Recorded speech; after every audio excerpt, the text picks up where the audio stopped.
वालेकुम अस्सलाम व रहमतुल्लाहि व बरकातुहू। कहाँ जा रहे हो? सभी छावड़ा जी खैरियत तो है? अरे मुल्ला जी, अपनी तो मौज आ रही है, अपनी बताइए कैसे जी रहे हो? अरे मुल्ला जी, आप लोगों की फकीरी दूर होगी या नहीं? ये क्या दो कौन के लिबास पहन रखे हो? अरे बदतमीज दौलतमंद, अपने ज़बान को संभाल। ये क्या तेरे लाखों का कपड़ा कभी मारने नहीं गया हूँ? खुदा ने जिस हाल में भी रखा है कुछ भी हराम नहीं। और सुन, तो ये मुल्ला कहकर मेरा मजाक बनना चाहता है, मुल्ला के लिबास और उसके तहजीब को धक्का लगाना चाहता है। तो सुन बदनसीब दौलतमंद, फानूस बन के जिनकी हिफाजत हुआ करे, फानूस बन के जिसकी हिफाजत हुआ करे, वो शर्म क्या बुझे जिसे रोशन खुदा क्या शायरी करते हो? बताओ, क्या रमजान के महीने में हम लोगों को भीख मांगने नहीं आते? और जब टुकड़े दे देते हैं तो झुक झुक का शुक्रिया अदा करते हो। क्या मैं कुछ गलत कह रहा हूँ? अरे जो हकीकत है वही तो कह रहा हूँ। तुम लोग हो ही दो कौड़ी के, तुम लोगों की वजह से हम लोगों की इंसल्ट हो रही है। ये छोटा ये रसीद चले कभी कभी भीख मांगने।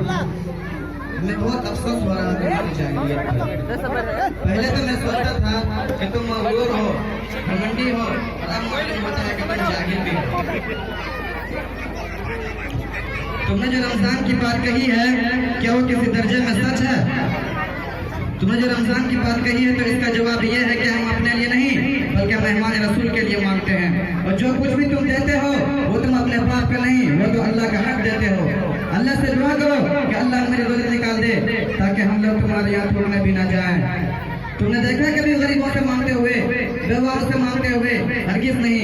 हम सिर्फ उससे वसूल करते हैं जो साहिब नसाब हो। तुम बातें बोलते हो, काश तुम्हें आज से 14 साल पहले का वाक़या मालूम होता कि खुद हजरत मोहम्मद रसूलुल्लाह सल्लल्लाहु अलैहि वसल्लम ने चंदा लिया था। इस वाक़या में हजरत अबू बकर और हजरत उमर रज़ियल्लाहु अन्हु का एक दिलचस्प वाक़या भी पेश आया है। अगर ये सारी बात तुझे नहीं मालूम तो जाओ और जाकर डूब मरो चुल्लू भर पानी में। अरे मुल्ला जी, सब पता है। रसूलुल्लाह सल्लल्लाहु अलैहि वसल्लम झुक झुक का शुक्रिया अदा करते थे। बड़े चला तारीख बताने वाले आप लोग भी मुल्ला जी को देखिए, बड़े ताबे बनते हैं। अरे इन लोगों के पूरे समाज सोसाइटी गंदे हो रहे हैं। समाज सोसाइटी इनसे पनाह चाहती है, कभी ये खाली हो नाक में दगन कर रखे हैं इन लोगों ने। तुमने जो झुक झुक कर शुक्रिया अदा करने वाली बात कही है, क्या वो किसी दर्जे में सच भी है कि किसी जाहिल किस्म की मौलवियों ने तुम नादानों का झुक झुक कर शुक्रिया अदा कर करके तुम लोगों का दिमाग खराब कर दिया होगा? मुझे देख, तुमने कभी मुझे झुकता हुआ पाया है? हरगिज़ नहीं। याद रखो, जो लोग वाकई खादिम दीन होंगे वो अखलाक जरूर पेश करेंगे लेकिन तेरे सामने झुकेंगे नहीं। अरे कितने हैं? 2-4। इनसे क्या होता है? एतबार तो अक्सरियत का होता है। नहीं, तुम झूठे हो। अक्सर ऐसा न करते हैं और न हरगिज़ ऐसा करेंगे। नहीं, तुम झूठे हो, अक्सर ऐसा ना करते हैं और न हरगिज़ ऐसा करेंगे। शायद तुम जैसी कम्युनिटी सोसाइटी को ये मालूम नहीं कि कुरान क्या कहता है। हदीस में रसूलुल्लाह सल्लल्लाहु अलैहि वसल्लम का इरशाद है, इन्नमा यख्शिल्लाहु मिन इबादिहिल उलमा। दूसरी जगह अल्लाह का इरशाद है, फस्अलू अहल ज़िक्र इन कुंतुम ला तअलमून। तीसरी जगह अल्लाह का इरशाद है, फइन तनाज़अतुम फी शैइन फरुद्दूहु इलल्लाहि व रसूलिहि व उलिल अम्र मिनकुम। शायद कुरान से पेट भर गया हो तो हदीस से पाक से पानी पी ले।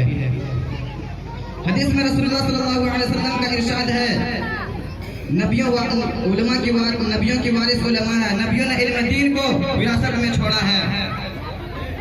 और सहाबा का ये कहना है कि आलिम दीन कौम की वो पाँव है जिससे वो चलते हैं, आलिम दीन कौम की वो कान है जिससे वो सुनते हैं, आलिम दीन कौम की वो आँख है जिससे वो देखते हैं, आलिम दीन कौम की वो दिल है जिससे सही गलत के दरमियान तमीज़ कर पाते हैं।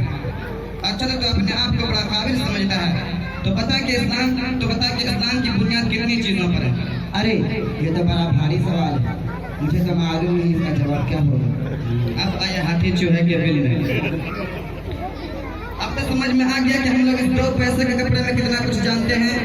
इतना ही नहीं, जब भी बातिल से टकराने की जरूरत पड़ी तो हम ये लोग सर पर कफन बांध कर मैदान में आ गए।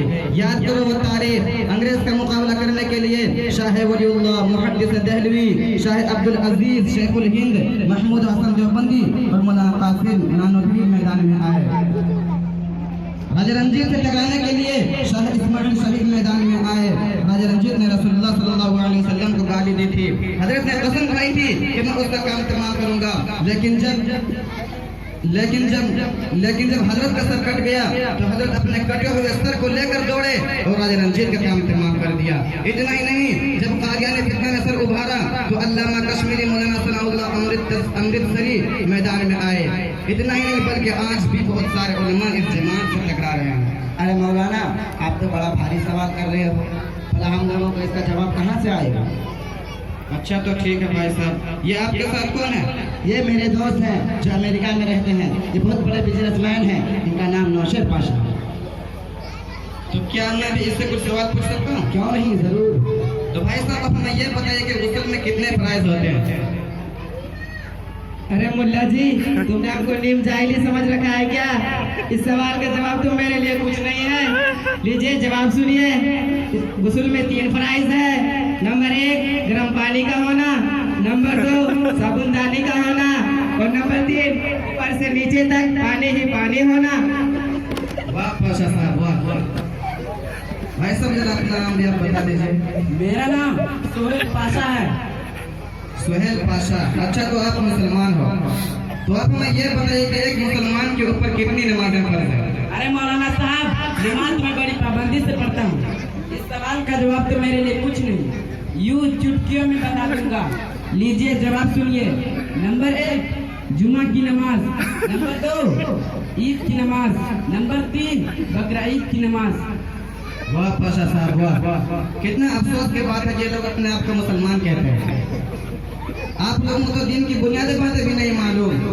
ये देख हमारे साथ मदरसा जहाँ मदरसा के छोटे छोटे तालिब इल्म, इनसे दीन के बारे में जो कुछ भी मालूम करना चाहो मालूम कर सकते हो। इन छोटे छोटे बच्चों से तुम्हें ये अंदाजा हो जाएगा कि जिन उलमा को तुम हकीक समझते हो उनकी क्या शान होती है। बच्चों, मुझे तो कुछ खास आता नहीं, तुम लोग ही बता दो कि तुम लोगों ने अपने उस्ताद से क्या कुछ सीखा है। चाचा जान, आपको मालूम होना चाहिए कि इस्लाम की बुनियाद 5 चीजों पर है। नंबर 1 ईमान, नंबर 2 नमाज, नंबर 3 ज़कात, नंबर 4 रोजा, नंबर 5 हज।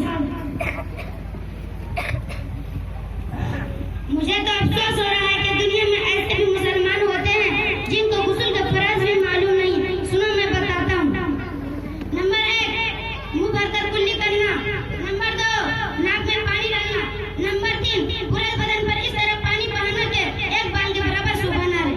अच्छा बेटा, तुम बताओ कि इंसान को मरने के बाद दोबारा जिंदा किया जाएगा या नहीं?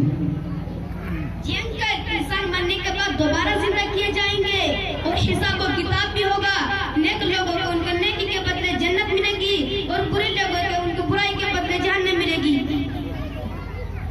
तुमने देखा है कि छोटे छोटे बच्चे कितने कमाल के हैं, जब ये बड़े हो जाएंगे तो दीन और समाज के लिए कितने करामत साबित होंगे। अरे मौलाना साहब, आज मुझे अफसोस हो गया है कि हम बड़ी गलती पर हैं। अब मैं तिजोरी खोलकर नहीं बल्कि दिल खोल कर चंदा दूंगा और अपने बच्चों को भी आलिम बनाऊंगा ताकि वो आप लोगों की तरह समाज मुल्क की सेवा कर सके।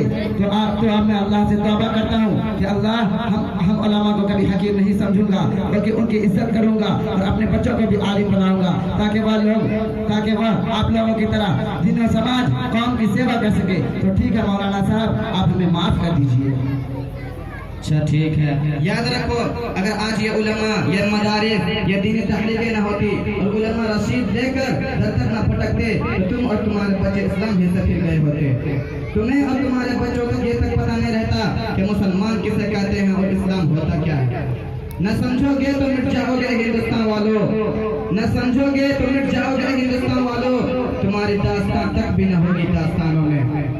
न पूछ इन खिरता पोशों की इरादत हो तो देख इनको, न पूछ इन खिरता पोशों की इरादत हो तो देख इनको, ये दे पैसा लिए बैठे हैं अपने आसीनों में। अच्छा भाई साहब मैं चलता हूँ। अस्सलाम वालेकुम।